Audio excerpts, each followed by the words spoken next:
Nunca pensé que acabaría contando esta historia en voz alta, y menos aún desde la calma que siento ahora. Porque hubo un tiempo en que mi vida parecía intocable, perfecta desde fuera, pero podrida por dentro. Me llamo Adrián Vega y, hasta hace apenas unos meses, estaba casado con una de las mujeres más poderosas del sector inmobiliario de Barcelona. Sofía Echeverría. Sí, esa Sofía Echeverría que aparece en revistas financieras, la directora ejecutiva de Echeverría Lux Real Estate, la mujer que controlaba áticos, edificios enteros y voluntades con la misma facilidad. Durante años creí que vivía un sueño. Hoy sé que estaba durmiendo dentro de una pesadilla muy bien decorada. Desde fuera, nuestra historia parecía sacada de una portada de revista. Ella, brillante, millonaria, respetada. Yo, un gestor de proyectos con carrera sólida, discreto, estable, ese tipo de hombre que, según Sofía, la mantenía conectada con la realidad. Vivíamos en un ático en la zona alta de Barcelona, con vistas abiertas sobre la ciudad, ventanales infinitos y una cocina cuya isla de mármol valía más que el coche de mis padres. Sofía solía bromear diciendo que casarse conmigo había sido su mejor inversión. Yo reía.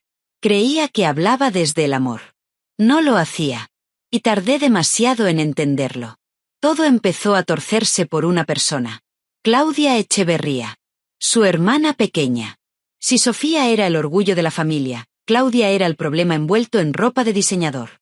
28 años, ni un solo trabajo estable, y una habilidad extraordinaria para vivir del dinero ajeno sin sentir culpa. Sofía le pagaba absolutamente todo. Piso en el centro, tarjetas de crédito, viajes, terapias alternativas, gimnasios exclusivos, caprichos semanales. Ella lo llamaba apoyo familiar. Yo lo veía como dependencia tóxica con tarjeta ilimitada. Desde el primer día, Claudia me miró como si fuera un intruso. No hacía falta que hablara. Su desprecio se sentía en el aire, en cada cena familiar, en cada sonrisa forzada. Las reuniones de los domingos eran un campo de minas. Yo intentaba mantener conversaciones normales, hablar de trabajo, de planes, de cualquier cosa. Sofía presumía de cierres millonarios. Y Claudia, copa de vino en mano, lanzaba frases suaves como cuchillas. Sophie, ¿no crees que Adrián se ha adaptado demasiado rápido a tu estilo de vida?, decía con voz dulce. Es curioso lo cómodo que parece con el lujo. Sofía asentía, sin notar el veneno. Poco a poco, la mujer que confiaba en mí empezó a mirarme distinto. Su risa se volvió tensa. Sus preguntas, inquisitivas. ¿Cómo fue tu día?, se transformó en ¿qué hiciste exactamente hoy? No hubo gritos. No hubo escenas. Solo dudas sembradas con precisión quirúrgica. Claudia no acusaba. No lo necesitaba. Sugería. Insinuaba. Dejaba caer frases en el momento exacto. Y Sofía, que podía detectar una mala inversión con solo leer un contrato, era ciega cuando se trataba de su hermana. Yo lo veía todo. Observaba cómo mi matrimonio se deshacía entre silencios, miradas y comentarios aparentemente inocentes. Intenté hablarlo con Sofía una vez. Fue un error. Me miró como si hubiera insultado a su familia. Claudia me quiere, Adrián. Solo se preocupa por mí. Quizá eres tú quien está a la defensiva. En ese instante entendí que estaba solo. El primer golpe directo llegó con una acusación absurda. Sofía me escribió un martes al mediodía. Necesito pensar en unas cosas que me dijo Claudia. Cuando llegué a casa, el ambiente era gélido. Sofía estaba sentada en el sofá blanco, impecable, distante. Tenemos que hablar, dijo. Claudia afirmaba haberme visto almorzando con una mujer rubia en un restaurante del Eixample. Yo había pasado el día entero en reuniones. Podía probarlo. Calendarios, correos, testigos. Nada importó. La duda ya estaba sembrada. Después vinieron las sospechas sobre el dinero. Supuestas transferencias ocultas. Fondos desviados. Lo irónico era que ese dinero lo estaba ahorrando para sorprender a Sofía con un viaje por Italia. Pero Claudia había presentado capturas estratégicas, incompletas, diseñadas para incriminar. Cada explicación mía encontraba una nueva sospecha. Cada prueba, una nueva teoría. Ver a Sofía transformarse fue lo más doloroso. La mujer que antes me defendía ahora analizaba cada palabra como si yo fuera un sospechoso habitual. Mis amigos intentaron advertirme. Yo no quise escuchar. Pensé que el amor pesaría más que la manipulación. Me equivoqué. La noche que lo cambió todo fue un jueves. En lugar de una serie y cena tranquila, encontré a Sofía con documentos impresos, extractos subrayados y una cronología absurda de mis supuestas infidelidades. Todo tenía la mano de Claudia. No puedo seguir así, dijo Sofía con voz fría. Claudia nunca me mentiría. Ahí supe que había perdido. No por algo que hubiera hecho, sino porque alguien había decidido que yo era el problema desde el principio. 2 días después, me echó de casa. Así, sin más. Empaca tus cosas, Adrián. No puedo confiar en ti. Detrás de ella, Claudia sonreía. Ni siquiera lo ocultó. Me amenazaron con llamar a seguridad si no me iba. 3 años de matrimonio reducidos a una mochila. Cuando cerré la puerta del ático, algo inesperado ocurrió. Sentí alivio. Bajo la humillación, había descanso. Ellas creían haber ganado. Pensaban que volvería suplicando. No sabían lo que acababan de provocar. Las semanas siguientes las pasé en un pequeño apartamento del centro. Silencio, cajas, noches sin dormir. Y entonces empecé a observar. Sofía no decía nada. Claudia, en cambio, celebraba en redes. Frases sobre cortar lazos tóxicos. Fotos en restaurantes caros. Algo no encajaba. Así que hice lo que mejor sabía hacer. Investigar. Registros públicos. Movimientos financieros. Y entonces apareció la verdad. La empresa de Sofía atravesaba problemas. Proyectos frenados. Inversores nerviosos. Y recordé el acuerdo prenupcial. Ese contrato que Sofía redactó cuando aún me amaba. Lo leí con calma. Cada cláusula. Y entendí algo crucial. Me había protegido sin saberlo. 3 semanas después, Sofía me llamó. ¿Has tenido tiempo de reflexionar?, preguntó. Quería verme en su oficina. Acepté. No para pedir perdón, sino para cerrar una historia que ellas creían controlar. Porque mientras Sofía esperaba un marido arrepentido, yo llegaría con algo muy distinto. Y ese sería solo el principio. Entré en el edificio de Echeverría Lux Real Estate con 20 minutos de antelación. La puntualidad siempre fue uno de esos hábitos que Sofía consideraba demasiado normal, pero que ahora me daba una ventaja silenciosa. El vestíbulo era puro mármol, cristal y poder. El guardia me saludó por mi nombre. Subí en el ascensor escuchando esa música neutra que parece diseñada para anestesiar emociones. Yo, en cambio, estaba más lúcido que nunca. En mi maletín no llevaba disculpas, ni promesas, ni explicaciones. Llevaba certezas. Y llevaba documentos. La sala de conferencias principal estaba preparada como si fuera una reunión con inversores. Mesa de caoba, vistas abiertas sobre Barcelona, agua perfectamente alineada. Sofía estaba sentada al fondo, impecable, pero había algo distinto en su postura. Tensión. A su derecha, como era de esperar, estaba Claudia, instalada con una seguridad que no le correspondía. Me senté sin prisa y dejé el maletín sobre la mesa. El sonido seco del cuero al apoyarse pareció incomodarlas. Gracias por venir, dijo Sofía con su tono ejecutivo. Espero que estas semanas te hayan servido para reflexionar. Reflexionar. Como si yo fuera un empleado sancionado. Asentí con calma. He reflexionado mucho, respondí. Claudia sonrió, convencida de que aquello era el inicio de mi rendición. Sofía habló de futuro, de cómo manejar la situación, de cerrar esto de forma civilizada. La traducción era clara. Divorcio rápido, culpa mía, imagen intacta para ella. Entonces abrí el maletín. No de golpe. Con calma. Saqué la primera carpeta y la deslicé hacia Sofía. Si vamos a hablar del futuro, dije, empecemos por esto. Eran los papeles del divorcio. El silencio fue inmediato. Sofía los miró como si no entendiera lo que veía. Claudia perdió la sonrisa. ¿Qué es esto?, preguntó Sofía. El resultado lógico de tus decisiones, respondí. El divorcio. Iniciado por mí. La seguridad de Sofía se resquebrajó. Intentó recomponerse. Podemos hablarlo sin abogados, dijo. No hace falta llegar a esto. Claudia intervino, alterada. No puedes venir aquí a amenazarla. La miré por primera vez directamente. No estoy amenazando a nadie. Estoy cerrando una etapa. Sofía empezó a leer. Vi cómo su expresión cambiaba al llegar a las cláusulas que había olvidado. El acuerdo prenupcial. Ese documento que ella misma diseñó para protegerse y que ahora se volvía contra ella.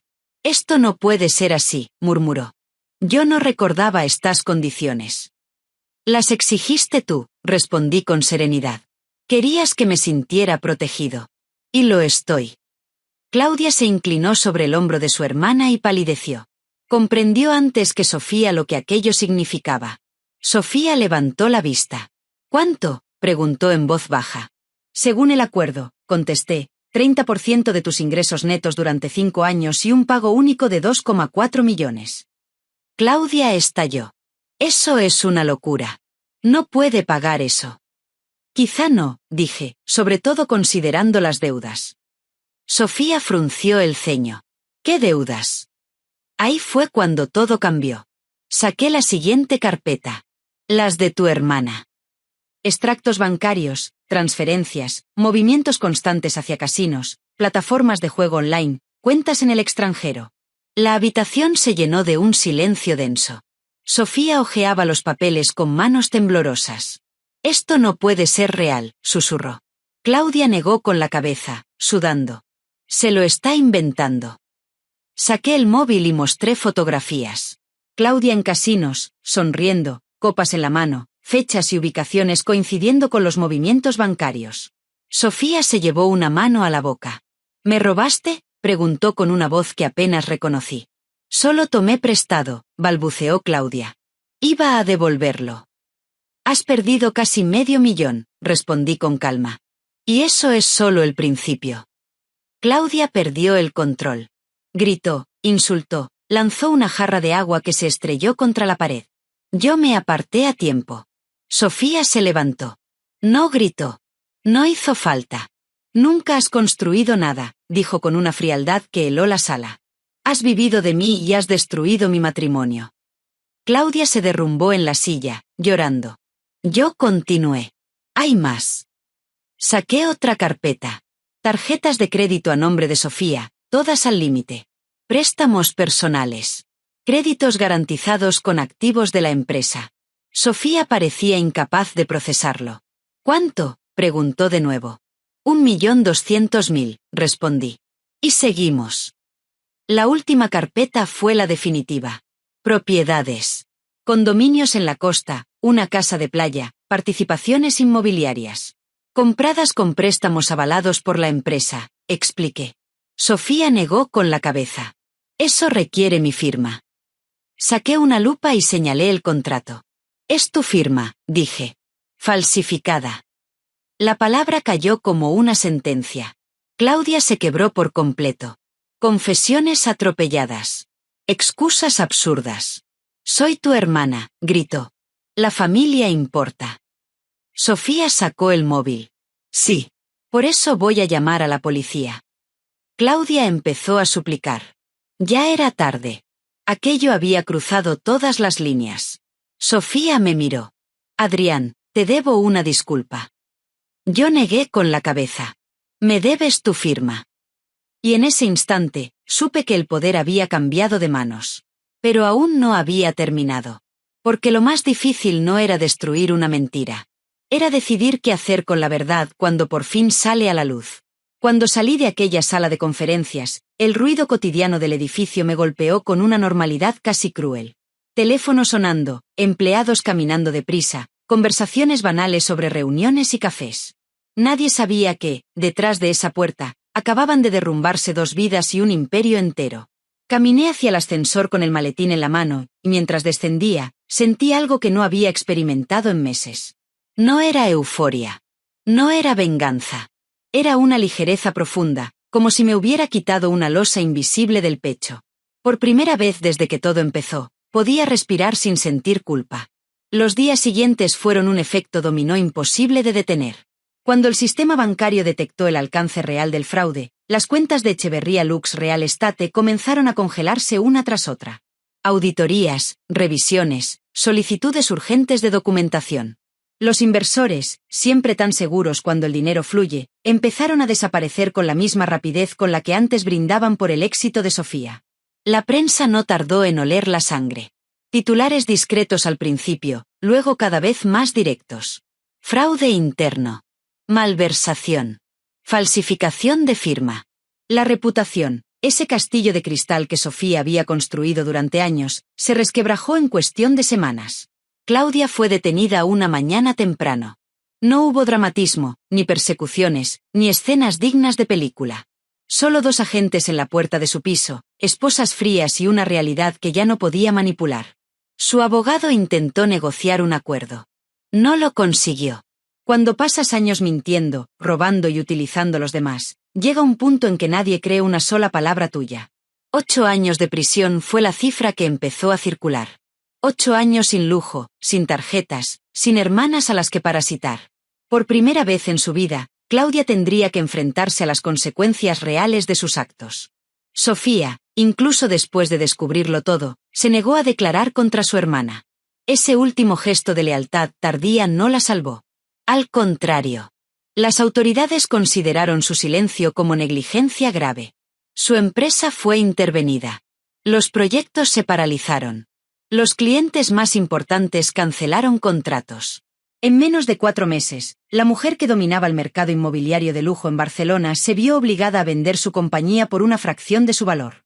El ático desde el que me había echado con tanta seguridad fue puesto en venta. Acabó mudándose a un piso pequeño en un barrio que antes solo atravesaba sin mirar. Sus amistades desaparecieron. Resulta que el éxito atrae compañía, pero el fracaso solo deja silencio. Mientras todo eso ocurría, yo reconstruía mi vida con una calma que jamás había conocido. Abrí mi propia consultora, Cegen Project Solutions. Una oficina sencilla, luminosa, sin mármol ni pretensiones. Y ocurrió algo curioso. Los contactos que había conocido durante mi matrimonio empezaron a llamar. Muchos siempre habían sospechado que yo era quien prevenía desastres antes de que estallaran. En 6 meses gané más de lo que antes me llevaba 2 años. Pero no fue el dinero lo que me devolvió la paz. Fue recuperar mi identidad. Saber quién era sin tener que justificarme, sin sentir que debía demostrar constantemente que merecía estar allí. Sofía intentó contactarme varias veces. Al principio fueron mensajes largos, llenos de disculpas y explicaciones. Después se convirtieron en súplicas. Por favor, necesito hablar contigo. No respondí. No por rencor, sino porque no había nada que decir. Algunas conversaciones llegan demasiado tarde. Algunas disculpas no reparan nada. El día de la firma final del divorcio nos vimos en el juzgado. Terreno neutral. Abogados presentes. Ella parecía agotada, envejecida por el peso de sus propias decisiones. Ahora lo entiendo todo, me dijo con la voz rota. Arruiné lo mejor que tenía. La miré sin ira, sin amor, sin tristeza. Lo sé, respondí. Pero entenderlo no lo cambia. Firmamos. Fin. Hoy, cuando cierro la puerta de mi oficina al final del día y veo mi nombre en el cristal, no pienso en lo que perdí. Pienso en lo que aprendí. Que el amor sin confianza no es amor. Que la familia puede ser refugio o veneno. Y que a veces tocar fondo es la única manera de empezar a vivir de verdad. Si esta historia te ha removido algo por dentro, te invito a dejar tu opinión en los comentarios. ¿Qué habrías hecho tú en mi lugar? Si te ha gustado este relato, dale like, compártelo y suscríbete al canal. Aquí seguimos contando historias reales, intensas y humanas. Nos vemos en el próximo vídeo.